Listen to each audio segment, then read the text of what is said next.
El matrimonio perfecto, por el venerable maestro Samael Aun Weor. Capítulo 25. La fatalidad.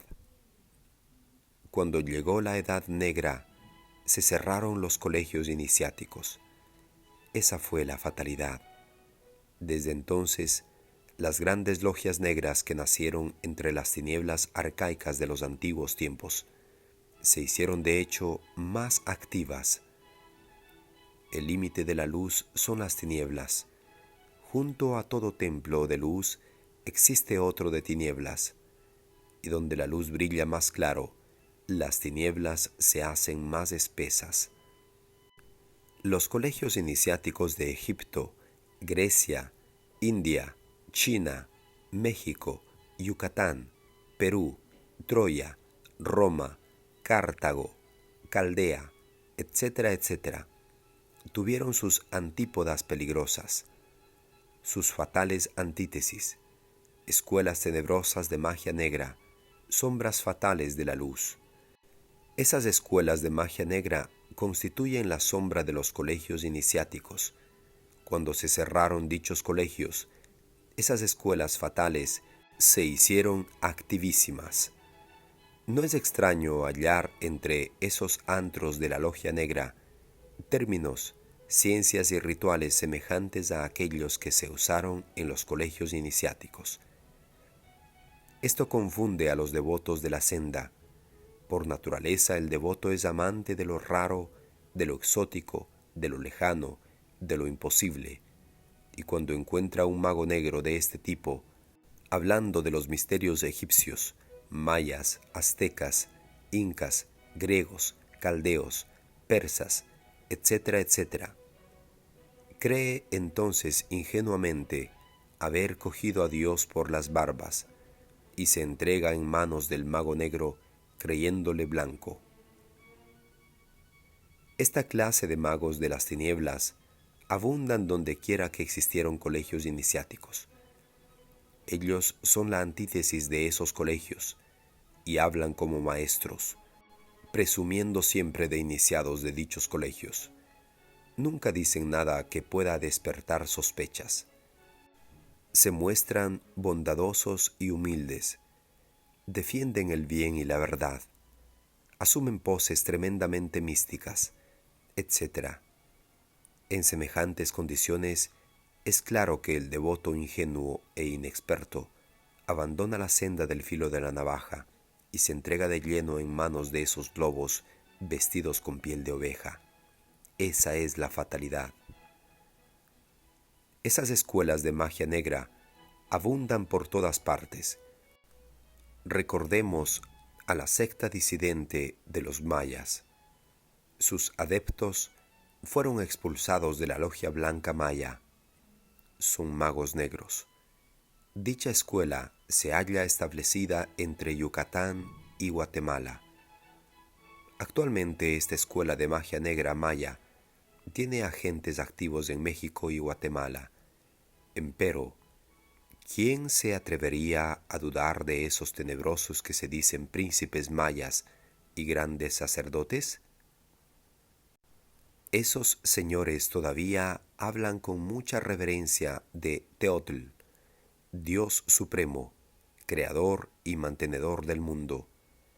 Se extasían recordando a Bacabes, la Trinidad maya, y a Camaxtle, castigador de los malos, etc.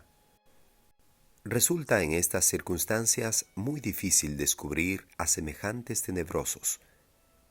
Cuando el devoto se les entrega, entonces lo llevan a sus templos donde lo inician. Es claro que el devoto se hace mago negro en la forma más ingenua. Un devoto en estas circunstancias jamás aceptaría que se le calificase de mago negro. El abismo está lleno de equivocados sinceros y de gentes de muy buenas intenciones.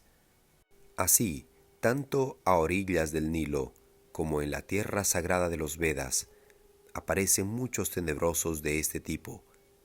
Realmente ellos ahora están muy activos, luchando por engrosar sus filas. Si el estudiante quiere una clave para descubrir a estos personajes de la sombra, nosotros se la damos con mucho gusto. Habladle al personaje de la magia sexual blanca sin derramamiento de semen. Mencionadle la castidad científica. Decidle que tú jamás derramas tu semen. Esa es la clave. Podéis estar seguro de que si el personaje sospechoso es realmente mago negro, tratará por todos los medios de convenceros de que la magia sexual es dañosa para la salud, que es perjudicial, y os insinuará la idea de derramar el semen. Cuidaos, buen discípulo, de esta clase de sujetos que os aconsejan derramar el vaso de Hermes. Esos son magos negros. No os dejéis seducir por sus dulces palabras, ni por sus exóticos modales, ni por los raros nombres. Todo devoto que derrame el vaso de Hermes cae en el abismo de la fatalidad inevitablemente. Sed vigilante. Recordad que la senda del matrimonio perfecto es la senda del filo de la navaja. Esta senda está llena de peligros por dentro y por fuera. Muchos son los que comienzan, pero es muy difícil hallar a alguien que no se salga de la senda. Me viene a la memoria el caso de un iniciado del tiempo del conde Cagliostro. Dicho estudiante practicó magia sexual intensamente con su esposa, y como es natural, adquirió grados, poderes, iniciaciones, etc. Todo andaba muy bien, hasta el día en que tuvo la debilidad de contarle a un amigo ocultista también sus asuntos íntimos. El tal amigo se escandalizó y, armado de grande erudición, le aconsejó al iniciado abandonar la práctica de magia sexual sin eyaculación del semen.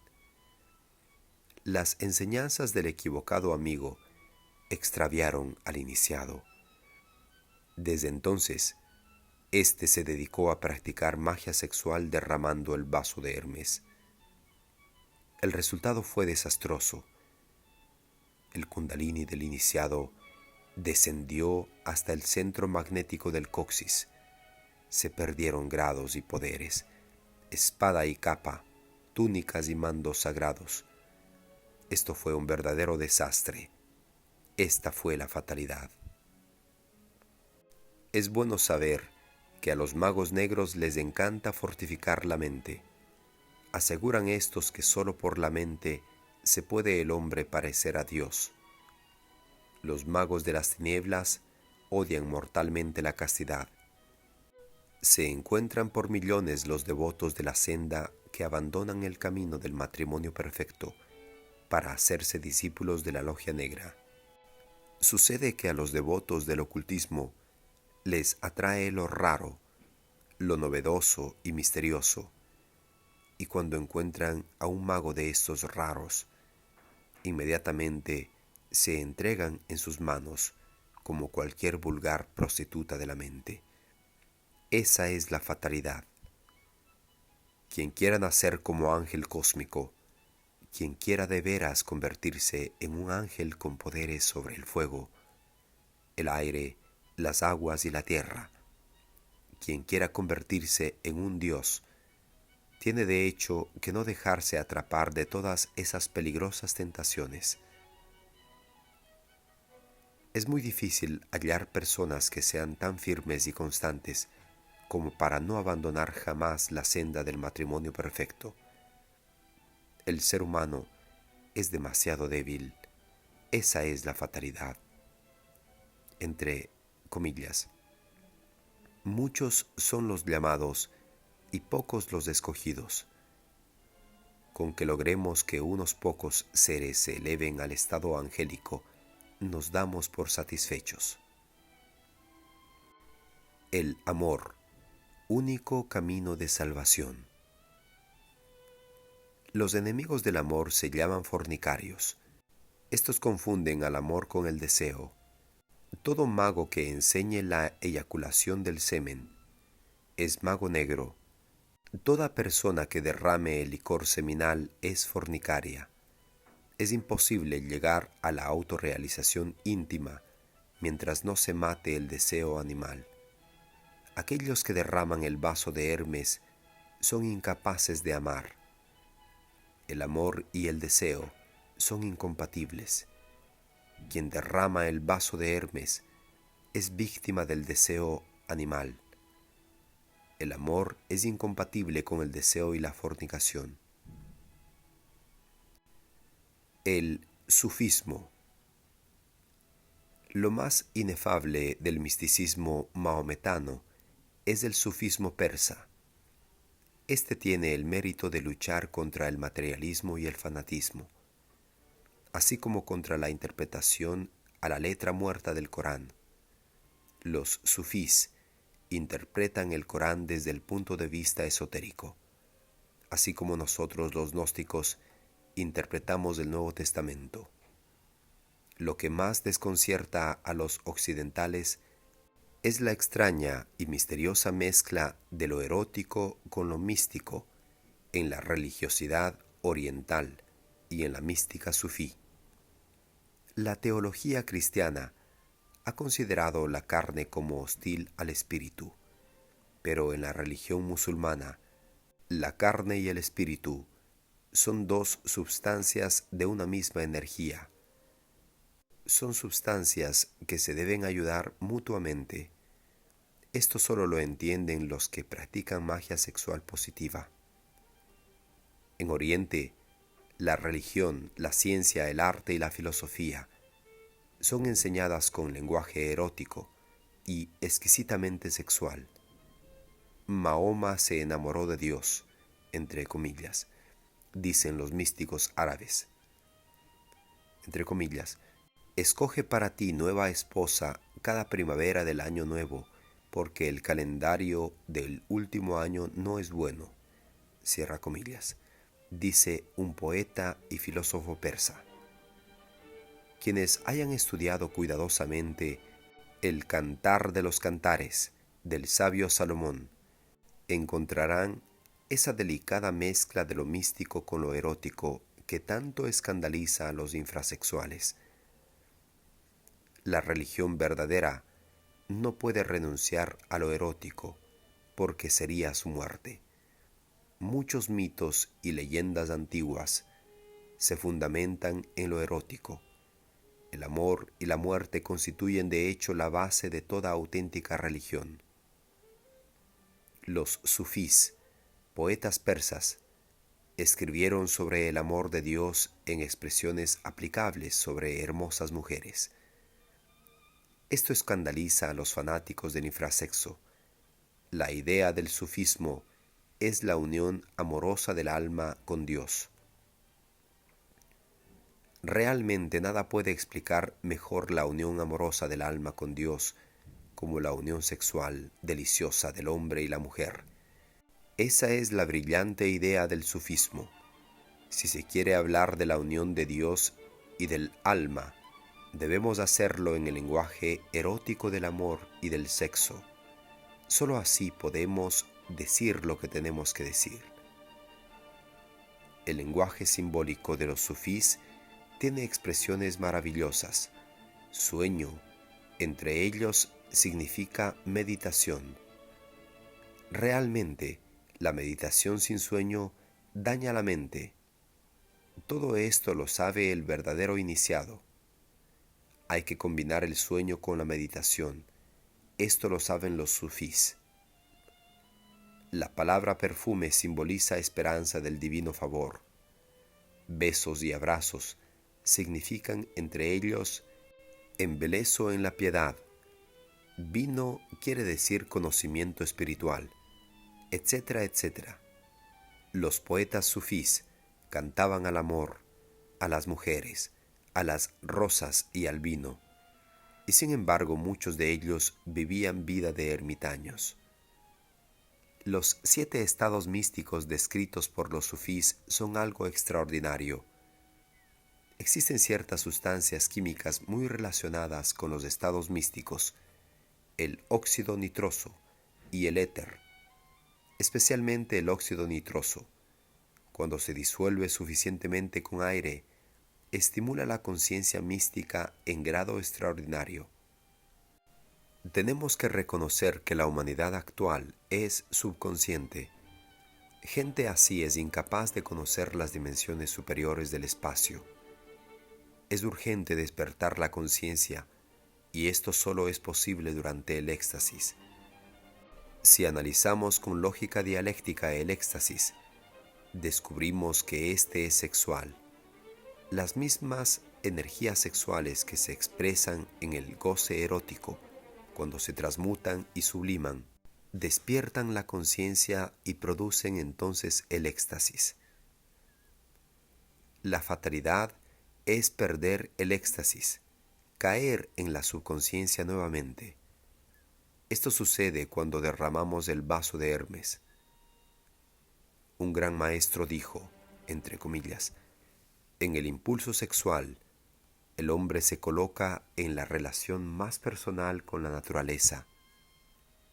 La comparación de la sensación de la mujer experimentada por el hombre o viceversa con el consentimiento de la naturaleza es realmente la misma sensación que brinda el bosque, la llanura, el mar, las montañas, solo que en este caso es todavía más intensa. Despierta voces más internas, provoca el sonido de cuerdas más íntimas. Así llegamos al éxtasis. El éxtasis, la experiencia mística, tiene sus principios fundamentados en la lógica dialéctica. Esta lógica no puede ser violada jamás. Reflexionemos, por ejemplo, en la unidad de la experiencia. Este principio existe tanto entre los místicos del Oriente como entre los del Occidente, tanto entre los hierofantes de Egipto como entre los sabios sufís o entre los magos aztecas. Durante el éxtasis, los místicos parlan en el mismo lenguaje universal, usan las mismas palabras y se sienten unidos a todo lo creado. Las escrituras sagradas de todas las religiones demuestran los mismos principios. Esto es lógica dialéctica, lógica superior. Esto prueba que los místicos de todos los países del mundo beben en la misma fuente de vida. Las condiciones de las causas del mundo, otro de los principios de la lógica dialéctica, demuestra con la completa concordancia de datos, exactitud y precisión, la realidad y verdad del éxtasis. Los místicos de todas las religiones del mundo concuerdan totalmente en sus afirmaciones sobre las condiciones de las causas del mundo. La concordancia es, pues, perfecta. La unidad de vida es otro de los principios de la lógica dialéctica. Todo místico en éxtasis percibe y siente la unidad de la vida. Las matemáticas del infinito y de la lógica dialéctica no pueden fallar jamás. Quien derrama el vaso de Hermes pierde el éxtasis. Sus visiones ya no están incluidas dentro de la lógica dialéctica. Se cree, sin embargo, supertrascendido. Viola los principios de la lógica dialéctica y cae en la locura de lo absurdo. Esa es la fatalidad. Todo estudiante gnóstico debe alejarse del tránsito negro y de aquellos que enseñan magia sexual negra, si no quiere caer en el abismo de la fatalidad. Los disidentes de las antiguas escuelas arcaicas están durante este Kali Yuga muy activos. Los magos negros están haciendo por esta época una tremenda campaña con el propósito de imponer el falso conocimiento en la época que está comenzando. Ellos quieren el triunfo de la logia negra. Infrasexo en la yoga. Las 7 escuelas de yoga son arcaicas y grandiosas, pero no podían escapar a los fines tenebrosos. Actualmente, existen muchos infrasexuales que buscan prosélitos y forman escuelas de yoga. Esos individuos odian mortalmente la senda del matrimonio perfecto. Aborrecen la magia sexual blanca. Algunos de ellos enseñan tantrismo negro.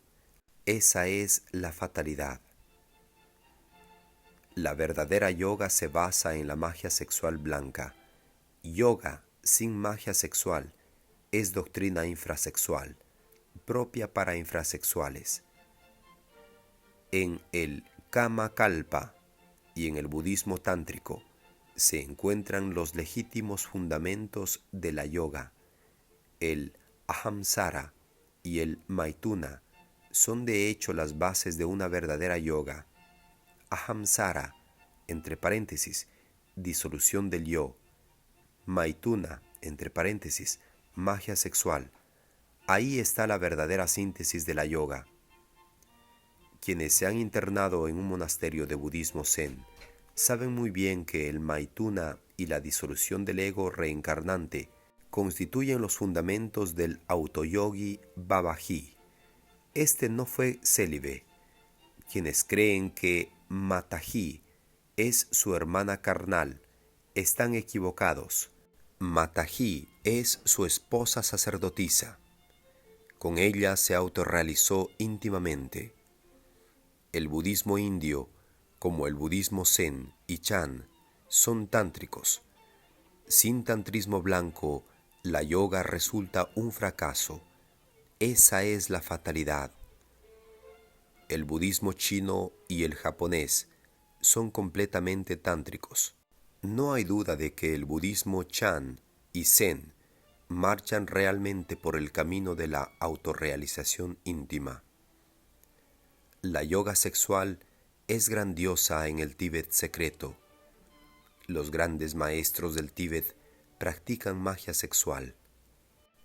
Un gran amigo mío me escribió desde la India diciendo, entre comillas, en el tantrismo hindú y tibetano, la yoga sexual positiva, entre paréntesis, maituna, se practica sin derramamiento seminal, después de una preparación, en la cual la pareja, bajo la dirección de un gurú experto, aprende a realizar las prácticas de Laya Kriya juntos. Luego se procede a la sadhana tántrica, en la cual el esposo debe introducir el miembro viril en la vagina. Esta operación se efectúa después de un intercambio de caricias por parte de la pareja. El varón se sienta con las piernas cruzadas en una asana, entre paréntesis, postura, y la mujer absorbe el falo.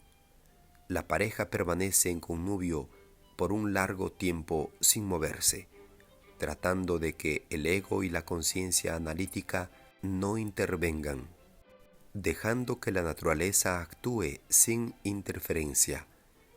Entonces, sin expectación del orgasmo, las corrientes eróticas entran en acción, provocando el éxtasis. En ese instante, el ego se disuelve, entre paréntesis, se retira, y se transmuta el deseo en amor. Intensas corrientes semejantes a las electromagnéticas que producen estáticos efectos recorren los cuerpos. Una sensación de dicha inefable se posesiona de todo el organismo y la pareja experimenta el éxtasis de amor y la comunión cósmica. Cierra comillas. Hasta aquí el relato de mi amigo cuyo nombre no menciono. Este relato lo odian los infrasexuales metidos dentro de la yoga. Estos quieren trabajar desde la yoga para aumentar los fanáticos del infrasexo. Esa es la fatalidad. La yoga sin magia sexual es como un jardín sin agua, o como un automóvil sin gasolina, o como un cuerpo sin sangre. Esa es la fatalidad. Magia azteca. En los patios empedrados de los aztecas, hombres y mujeres permanecían desnudos durante mucho tiempo, besándose y acariciándose mutuamente y practicando magia sexual. Cuando el iniciado cometía el crimen de derramar el vaso de Hermes, Era entonces condenado a pena de muerte por haber profanado el templo. El delincuente era decapitado. Esa es la fatalidad. Fin del capítulo 25.